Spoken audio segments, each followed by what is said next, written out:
Ever heard of a book so mind-blowing, so potentially disruptive, that the CIA decided to bury it? Sounds like the start of a conspiracy theory thriller, right? Well, this one's rooted in some pretty unsettling science. We're diving deep into the work of Dr. Chan Thomas and his suppressed theory about, well, the end of the world. As we know, end might be a bit dramatic, but Dr. Thomas did present a compelling case for cyclical global cataclysms that reshape our planet and wipe out civilizations.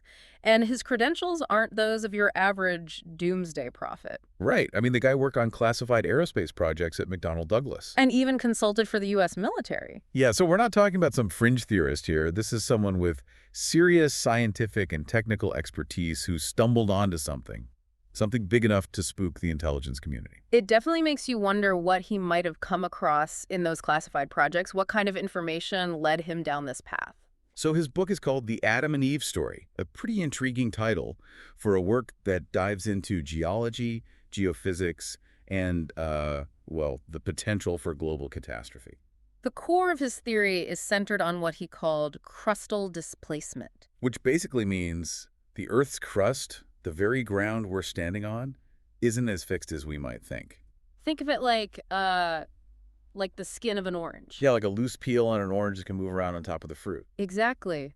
Thomas argued that the Earth's crust essentially floats on a layer of molten rock called the mantle. And that under certain conditions, this crust can shift dramatically. And when he said shift, he wasn't talking about gradual continental drift over millions of years. This is where things get pretty wild. Yeah. He proposed that the Earth poles could actually flip. Like a 90-degree shift, imagine that. Yeah, and not over eons, but in a matter of hours. Can you picture the kind of inertia that would generate? The land masses would abruptly stop their rotation. But the oceans in the atmosphere, still carrying that momentum, they wouldn't. Right, and they'd sweep across the globe with unimaginable force. Think supersonic tsunamis. Obliterating coastlines. Thomas even used Los Angeles as an example. Gone, just like that. And then there's the freeze flash. As the poles flip, areas that were once temperate zones would suddenly find themselves in polar conditions, and vice versa. And an instantaneous deep freeze. He even suggested places like New York City could end up buried under miles of mud from these catastrophic events. It's a pretty bleak picture, but you have to wonder why suppress this information. What made it so sensitive? That's where things get even more interesting. Thomas didn't just pull this theory out of thin air. He connected it to actual historical events, like the Younger Dryas event. Oh, yeah, that's a fascinating period. Around 11,600 years ago, there was this sudden and dramatic shift in the Earth's climate.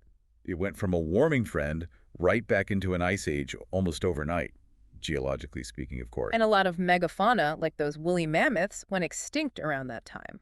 And Thomas argued that this wasn't just some random climate blip, but the direct result of a previous crustal displacement event. He went even further and suggested another cataclysm around 6,500 years ago. And that time frame, that really aligns with the stories we have about Atlantis. Right. From Plato's dialogues to those ancient Sumerian tablets, there are all these accounts of a great flood that wiped out an advanced civilization. And Thomas pointed to geological features like submerged land masses with those concentric rings and waterways. Features that match Plato's descriptions of Atlantis. And you can actually see this in satellite scans. But mainstream archaeology, they tend to dismiss Atlantis as a myth.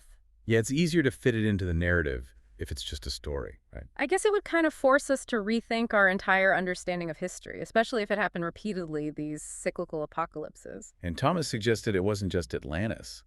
He pointed to other archaeological mysteries that could support his theory. Like what? Well, those massive Easter Island heads, for example. A lot of them are buried deep underground. Suggesting some kind of massive upheaval, something that dramatically reshaped the island. Exactly. And the Sphinx in Egypt. The Sphinx. Yeah, the erosion patterns on it, they suggest prolonged exposure to heavy rainfall. But Egypt's been a desert for thousands of years. Right. So how do you explain that level of water erosion unless there was a massive climate shift, a flood of biblical proportions? Interesting. So Thomas was basically saying these could be remnants, clues to advanced pre-flood civilizations that got wiped out. Now, what's really fascinating is that Thomas wasn't the only one thinking along these lines. He actually drew on the work of Charles Hapgood. Hapgood, the geologist. Yeah, he was researching this concept of crustal displacement back in the 1950s. And he was mentored by Albert Einstein. That's right. Einstein was intrigued by Hapgood's work by the idea that the continents could shift rapidly. And this was all before plate tectonics was widely accepted. And get this, Hapgood faced a lot of the same pushback that Thomas did. Like his work was being suppressed too. Some people believe so. It makes you wonder why these ideas that challenge our understanding of the Earth's history, why they generate such resistance. It's like people don't want to consider the possibility that our planet might be a lot more volatile, a lot less stable than we like to think. Okay, so let's get into the really juicy stuff. The declassified CIA pages from Thomas's book, they're missing some key parts. Like they censored it. Yeah, they took out his most controversial claims. One of them was about evolution. Evolution. What did crustal displacement have to do with evolution? Well, Thomas theorized that these pole shifts actually triggered rapid evolutionary leaps. Like each cataclysm would wipe out a lot of life, but also create the conditions for new species to emerge and evolve quickly. Wow, so it wasn't just about destruction. It was also about renewal and rapid change in the biosphere. And then there's the part that really gets under your skin. He also talked about government projects, specifically HAARP. HAARP, the High-Frequency Active Auroral Research Program. That thing up in Alaska. Yeah, that one. I remember all the conspiracy theories surrounding that. Well, Thomas suggested that HAARP, or at least part of it, was about studying how to manipulate electromagnetic forces. The same forces he believed could trigger these crustal shifts. Yeah, exactly. And the timing is interesting. HAARP's main facility was built in the 90s, around the same time that Thomas predicted the next pole shift might happen. Coincidence? Yeah. Maybe. But it definitely adds fuel to the fire. It makes you wonder what the government really knows about all this. Okay, so let's bring things up to the present day. What's happening with our planet's magnetic field right now? Well, the magnetic North Pole, it's moving. And it's moving fast, about 40 miles per year. Which is a lot faster than it's moved in recent history. And NASA has confirmed that the overall strength of our magnetic field, it's weakening. There's even this area called the South Atlantic anomaly. Where the field is especially weak. Yeah, and it's already causing problems for satellites. Glitches, radiation exposure, that kind of thing. Exactly. And this ties back into what Thomas was warning about. A weakening magnetic shield could be a sign that a pole shift is coming.